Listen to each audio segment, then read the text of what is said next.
Hi,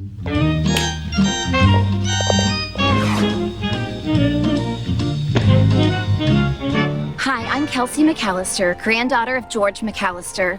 My family owned and operated Studio City Golf and Tennis, now known as Weddington, for 57 years. Now, I know you've read all the reports, seen the statistics, and heard the people's cries of why we need to save this jewel of the city.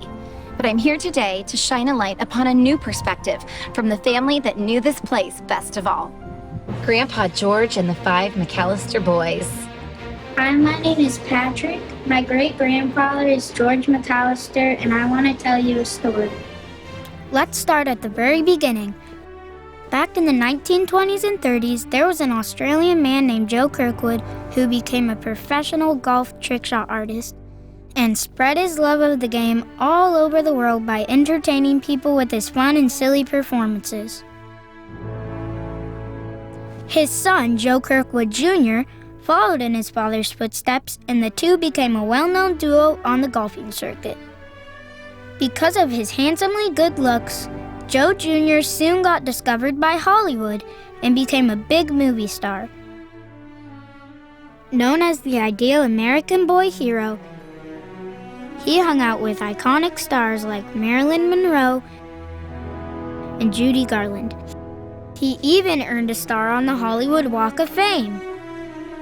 But Joe didn't forget about his first love, the game of golf, instilled in him by his father, and in 1955, got inspired to build a whole facility complete with a driving range, putting green, and 3-par golf course, so that he and all his cronies from the movie studios would have somewhere fun to go in between takes during their long days of filming on set.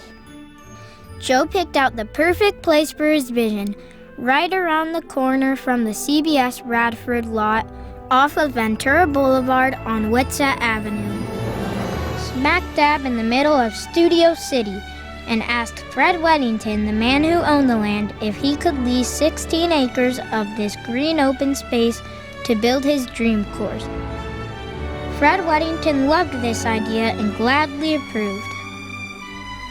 You see, in the 1890s, Fred was a sheriff from Iowa who came out west and bought up 10,000 acres of land for only $60 an acre, making him San Fernando Valley's wealthiest landowner. He knew his family would prosper greatly from the people of the valley and wanted to give something back to the community. On New Year's Day in 1956, Joe Kirkwood opened the golf course to the public, and boy, what a swinging time it was, attracting all the iconic movie stars like Bob Hope, Dean Martin, and Frank Sinatra. Fred Weddington would stop by often and praise Joe Kirkwood for his efforts in providing the people with such a wonderful recreational space to learn the game of golf. What really makes Weddington so special is Joe Kirkwood Jr. His concept was to take the hardest par 3s out of different golf courses across the world and reproduce them as a 9-hole golf course. Each hole had a plaque saying what hole it was from and what the yards were. You know, that had never been done before. Nobody had ever gone out and made something that amazing for a 3-par golf course. But Joe Kirkwood did it, only in Hollywood, right? Started working there when I was 10 years old. The last 21 years, I was there as the general manager. I've seen a lot of things go on at Weddington, or it was called Studio City Golf Course originally. Joe Kirkwood actually designed the Studio City Par 3 golf course, but he made it so difficult that nobody could play it. And it almost went out of business. And as a result, he was forced to sell it. What he actually had created was a golf course that was so difficult. The local neighbors and stuff that are starting to play golf, they couldn't play very well because it was so difficult. Joe Kirkwood Jr. had it, and they ran it into the ground. The place had gone belly up, bankrupt. George McAllister heard that the golf course was in trouble, and it was right at this very table that he got wind that it might be up for sale. He made a deal with Kirkwood and his people and bought the joint for $175,000 cash. My dad put the deal together at Wilshire Country Club, George certainly moved right in and redesigned it and made it a perfect place for everybody, and it was very popular to play golf. I'm Doug Dickey. I'm the club historian at Wilshire Country Club. I've been a member here for 48 years and became club historian in 1993. During my time at Wilshire, I met many interesting and influential people. One of the most interesting guys I ever met there was a man named George McAllister. George McAllister was a visionary, and he had a twinkle in his eye. He was a little bit mischievous, and he was a lot of fun. He created something here that was very unique and special for the time because he had this vision that golf should be open to everyone. It was a great sport, and everybody, every age, your religion, your color, your gender, didn't matter. You were welcome here, always. He was the 5-time club champion of Wilshire Country Club. And he was such a unique guy, he was so respected by the members that George is one of the few people that could walk into the men's grill, which was a coat and tie affair, and sit at the round table without wearing a necktie. He was that impressive and that well respected. They were very community oriented. My dad, was open-minded, so there was no discrimination. There was no causing anybody any problems. He had special classes for women where he taught women how to play. And man, they came out too. George was very entrepreneurial and business was booming over there for many years. The swing classes was the magic thing. He built a big stage, and my brother would be the demonstrator, and my dad would have a microphone, and they'd have a PA system. That's how big this was. And this piece of property would be filled with people that are going to get the lesson for free. And a lot of people, they met people there. It was a real happening, this thing. George McAllister really was a man ahead of his times. As a matter of fact, I have with me one of the original matchbooks from when he took over the golf course from Joe Kirkwood. And what George did is he opened it up to women and children and everybody, but in particular women. At a time when women couldn't play most courses around Los Angeles, private or public, he created on his matchbook a little scorecard, and he actually included women on the scorecard. So if you look closely, you can see that here they have the men, they have the women. But he welcomed women, he welcomed everybody. There were women's leagues, which was unheard of around here at that time anywhere, really. And had the vision that this should be accessible to everybody, and it was because of it. Privately owned, but open to the public. Anyone could play there as long as they were a lady or a gentleman. That was his thing. I don't care, what your deal is, as long as you're a lady or a gentleman, you're welcome. If you don't want to be that, then don't be here. It's funny when you think about those times. So George did tournaments all around Los Angeles, obviously here at Weddington, but also in Las Vegas. And it was a pretty big deal, especially for residents of Studio City when George was given the key to Las Vegas from the Tropicana Hotel when he was doing one of his tournaments there. I think that my dad would always say he was a special guy because he felt he welcomed everybody. You could have been the biggest celebrity that played here, or you could have been just a general guy hitting a ball. He welcomed you and really made you feel a part of the family. Above all things, George was a loving and attentive father, raising his 5 boys on the golf course, instilling in them ambitious work ethic and passion to serve others. And just like Joe Kirkwood, he passed his love of golf on to his sons. George was an even more doting grandfather and cherished his time with his grandchildren, putting them on his lap, telling jokes, and making them laugh. The McAllisters had many special family traditions in Studio City and at Wilshire Country Club. And for those that couldn't attend the forums, he created this flip book. And he carried this with him wherever he went and handed it out like candy. 218 action-sequenced photographs taken at Weddington with instructional captions below each picture. Some say he was an original YouTuber. Oh my God, this Isn't it fun? Extraordinary.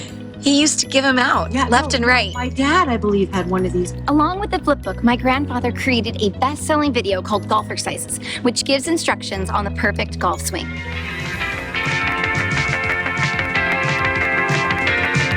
Golfer Sizes was designed to teach you how to swing the golf club or improve your swing if you are now playing. In fact, he invited multitudes of PE teachers and even superintendents from all over California and taught them the exercises so that they could go back and teach the thousands and thousands of students. Some argue that George McAllister single-handedly brought the game of golf to the public school system. I have taught thousands of people with this method, and I know if you will practice these exercises consistently, you yourself will become a good player. On the back of the cassette is a letter from Paul Xanthos, professor of physical education, who fondly remembers when my grandfather invited him, along with 42 other PE teachers, down to Weddington to teach them the fundamentals of the golf swing. He thanks my grandfather for the significant impact that he had on the game of golf for the future generations to come. He also went into Los Angeles public schools and said, bring your kids here, we will teach them golf. Let's make golf accessible to everybody. So golf teams did not exist prior to that. Girls were welcome. My sister joined the golf team. That would not have happened without George McAllister. He taught thousands and thousands of children to play golf in that wonderful establishment over there, which is a 16-acre parcel. The fact that he spent so much time there and enjoyed it so much with so many of the children is just a wonderful tribute to the kind of man that George McAllister was. Have you ever heard of Roger Dunn? Well, he's a golf instructor who taught at my great-grandpa's establishment and had the idea of selling golf products in the clubhouse.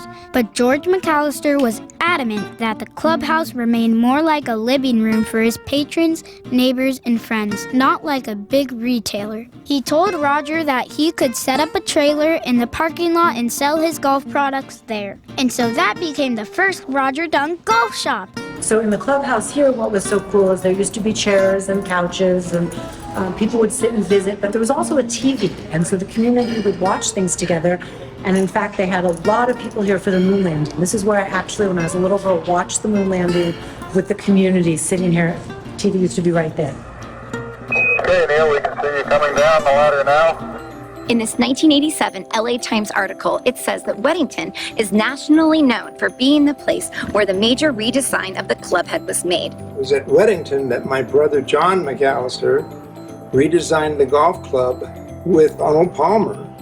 And they came up with the Axiom and produced the Axiom through the Arnold Palmer Company. So this was a completely new concept in golf. It was a major hit. It was just an outstanding, completely different concept. It changed a lot of people's thinking about golf and about the concept. It was a big deal. At the time, it was really something else. My Grandpa George and Uncle Johnny were not the only McAllister boys to contribute significantly to the game of golf. My great-uncle Don was an aviator pilot, and he was one of the first to mass-produce and sell the golf glove, turning his aviator pilot glove into something that he could use on the golf course. He passed the golf gene on to his son, Bobby McAllister, who at the age of 16 became the youngest player to qualify for the U.S. Open and held that record for 60 years.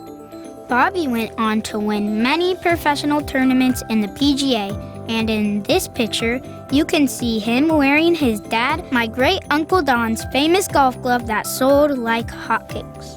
My father, Craig McAllister, followed in Don's footsteps and became the world's largest golf retailer, starting with Roger Dunn golf shops. My dad, like my grandfather, was very passionate about making the game of golf accessible for everyone, no matter who you were.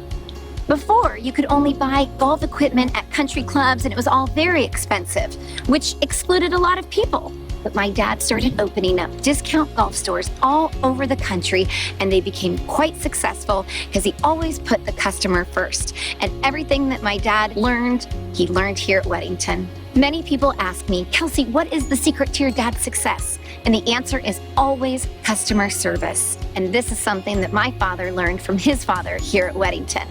Treat your customers right and they'll come back. Here's a quick math lesson for you. Back in the 1890s, Fred Weddington owned 10,000 acres of land in the San Fernando Valley.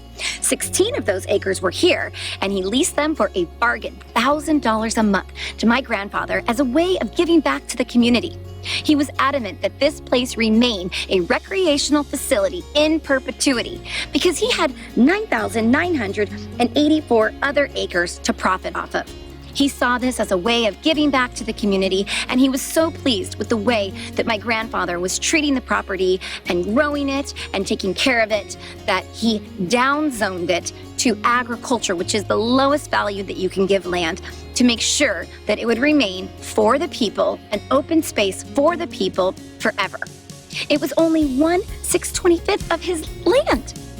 That's 0.16%. So what this really boils down to is the zoning of the property. Originally, the property was zoned as residential. This was back in the 50s. In perpetuity, he wanted it. His word, the Weddington's word. That's what he wanted. And so the city went along with it. They didn't have to do it.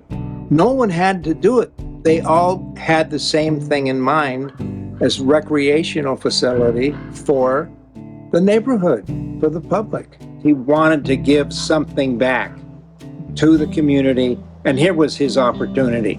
So he gladfully agreed to sign, put his signature on there to the planning department, wrote up the new zoning regulation, and they downzoned the property. People talk about, is it in a will someplace, or is it, where is it in writing? And it's as easy as it was. The deed signifies the intent. He intended to do that, to leave it as recreational facility to the community in perpetuity.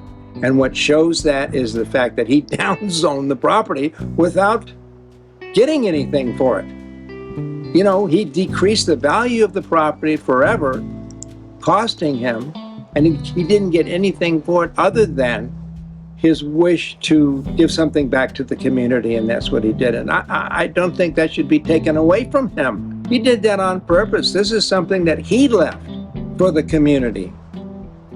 And it shouldn't be looked at in any other way, that that his wishes should be respected. And they have been since he did that. So we should keep that going along.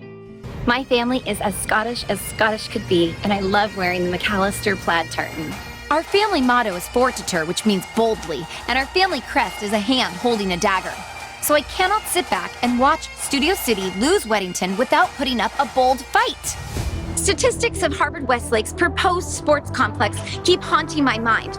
240 mature trees will be chopped down, 80-foot skyscraper-like stadium lights will be implanted, a 500-car subterranean garage will be built, scooping up enough earth to fill up 62% of the Rose Bowl, 5 tons of microplastics will be admitted into the air due to synthetic turf, 12-foot-high cement walls will restrict the public from space that they've had access to for 66 years.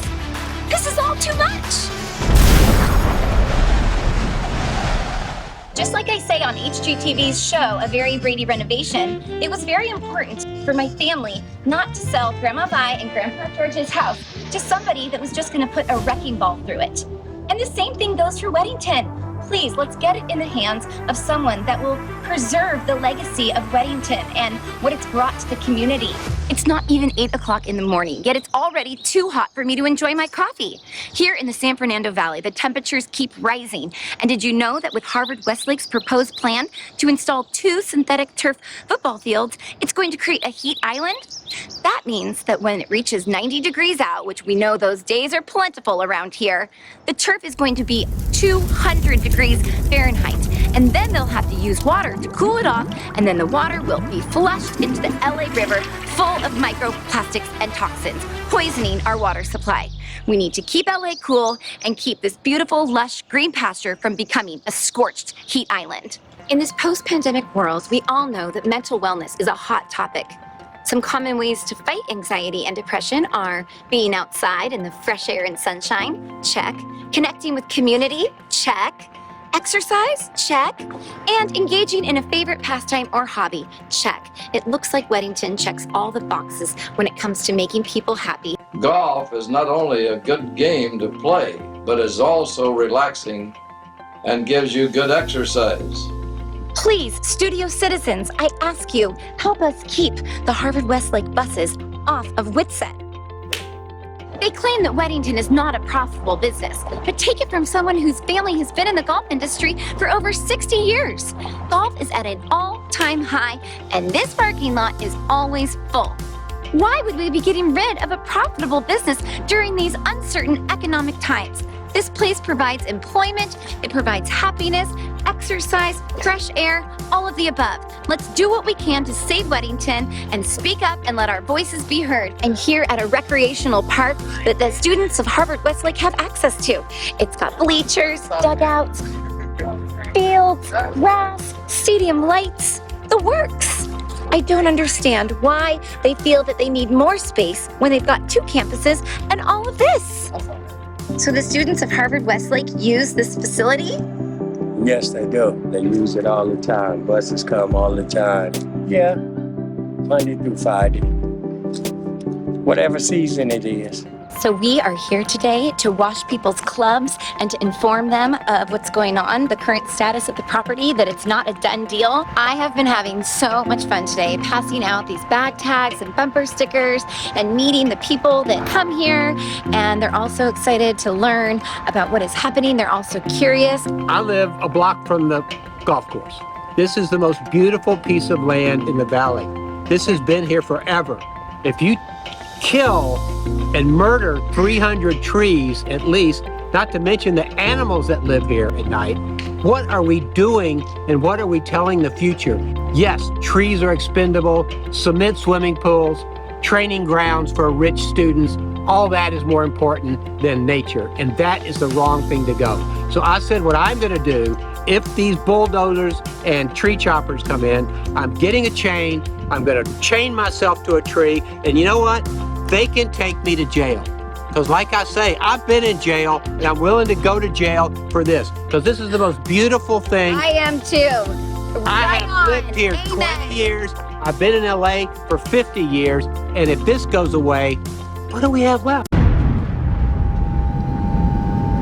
There are over 400 trees on this 16 acres of land. These trees are only 60 to 70 years old, but their life expectancy is 120 to 130 years, which means they're only halfway through their life. Let's not kill these trees prematurely. The city of Los Angeles needs their thick, cool canopy a lot more than they need 2 football fields full of scientifically proven poisonous plastic grass. The history alone. Imagine that neighborhood in the 1950s. People now are the children and the grandchildren of those people. Let's save it for their children and their grandchildren, so they'll have it.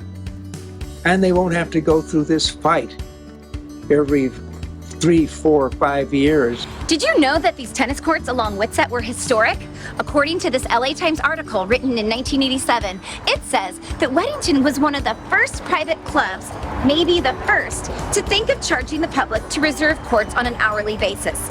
You see, in the 70s, Grandpa George had the idea to build tennis courts. It cost double what it would usually cost for a normal court, but he took such pride in serving the people of Studio City with such quality, and those courts filled up fast. Even my mom worked the tennis shed, and she said it was the hip-hop and happening place to be because in the 70s, tennis was where it was at, and so they built 15 more courts and served the people of Studio City with this wonderful place. There have been countless conversations and community connections happening here. Studio City is still reeling from the heartache that the destruction of the Sportsman's Lodge caused. We lost 90 trees in this project. Private property, no trespassing, over and over. I see these signs, and they are going to be posted all over the 12-foot cement walls that is going to surround Weddington, keeping the public out of access that they've had for 66 years.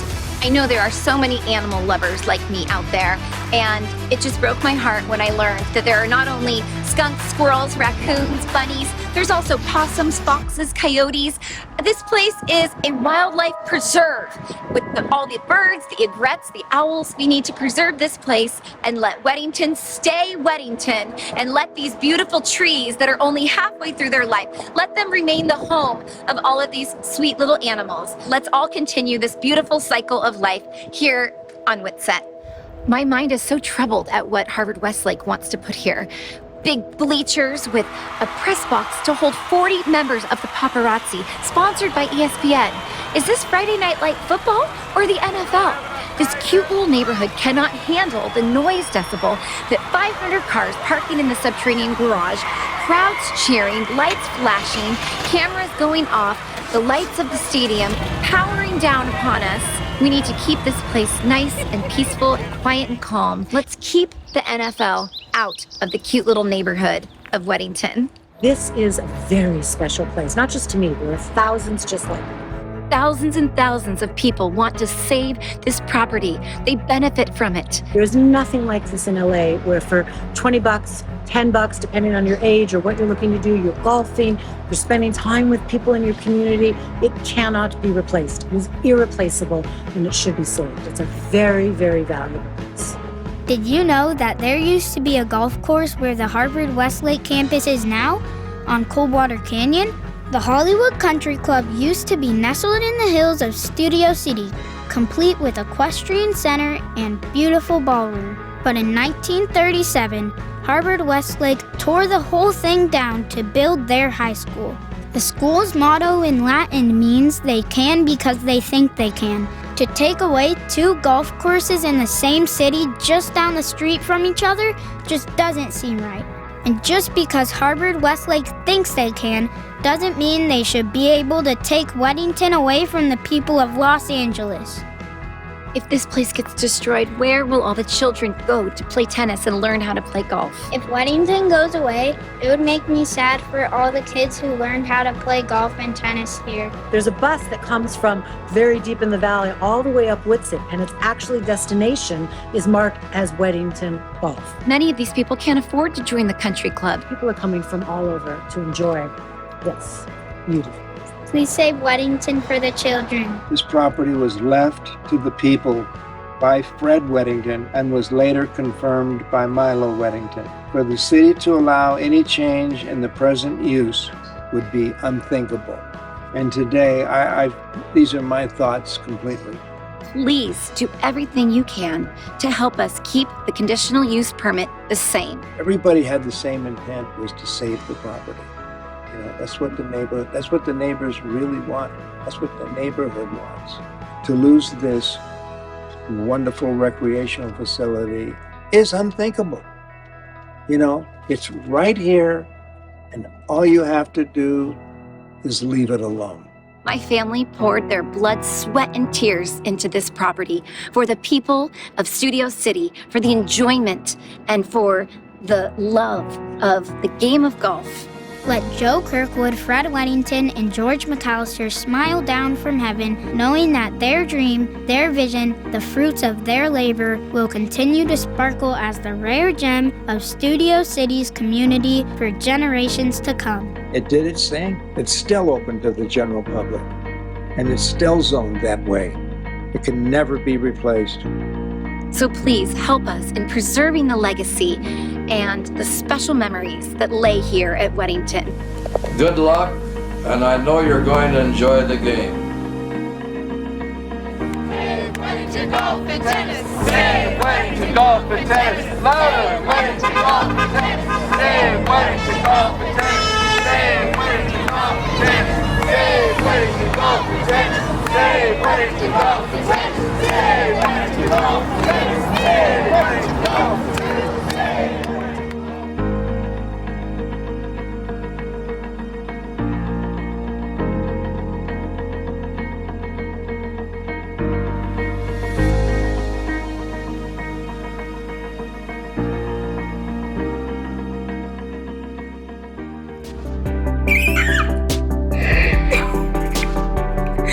Never before has there been a more significant swoosh in my life than that last one, because now I have sent it off and I can't wait to meet with the council member in a week from now to discuss.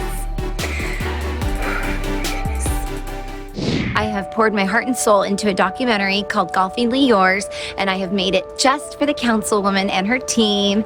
And today they sent me an email saying that they are so excited and they thought it was very thoughtful that I made it just for them, and they can't wait to see it. I told my hairdresser that birds pooped on my car at Weddington. And I was like, what's up, birds? I'm trying to save this place for you. Why you be pooping on my car? She told me that in her culture, bird poop means good luck. So I feel the good luck. Thank you, birds, for pooping on my car and giving me good luck. A lot of people here have been sending me good vibes, prayers, and telling me that they're going to be thinking of me, which means the world. And so I just know that I have the entire support of the city, of the neighborhood, of all people, the businesses, anyone that cares about the environment, basically. And I have very good feelings about this.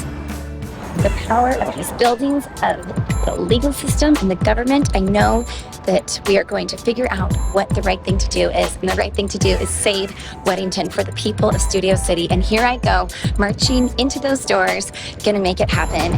I'm here downtown at City Hall, and I just had my meeting with Nivea Ramen, and it went so well. We took a selfie in the end, and we had a great conversation for an hour and 17 minutes. Harvard-Westlake, can you please tell me why you need another field, let alone 2?